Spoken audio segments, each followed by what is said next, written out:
I wonder if you were as outraged as I was by the op-ed in the New York Times, which was anonymous, allegedly, supposedly, written by an anonymous high-level staffer in the Trump administration, who said that he stayed in the administration as opposed to resigning because he wants to make sure that Trump's policies do not get implemented, and that his will is blocked, and that he's prevented from destroying America.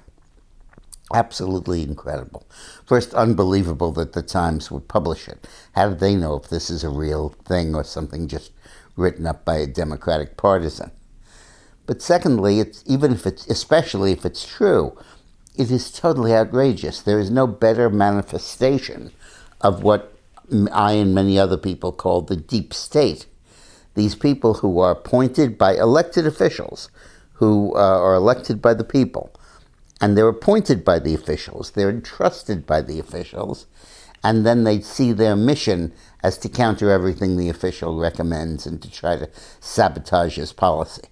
There's a vast difference between advice and sabotage, and this op-ed guy clearly is on the sabotage side.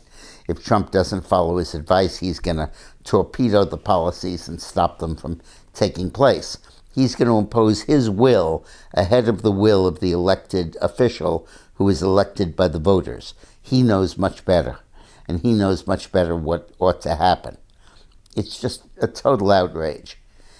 And that is how the deep state functions.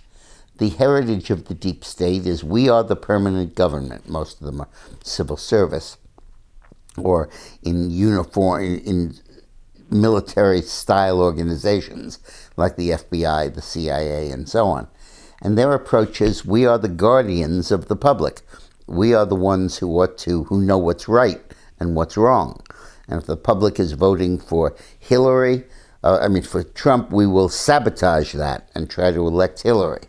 If the public is voting for someone we don't like and policies we don't like, we will undermine them and do them another way.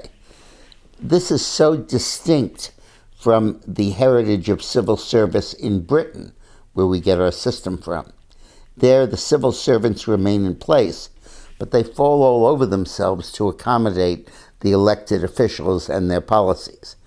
But in Japan, France, Germany, and elsewhere on the continent, civil servants act just like this op-ed writer did, as saviors and bastion of the true values of the Republic.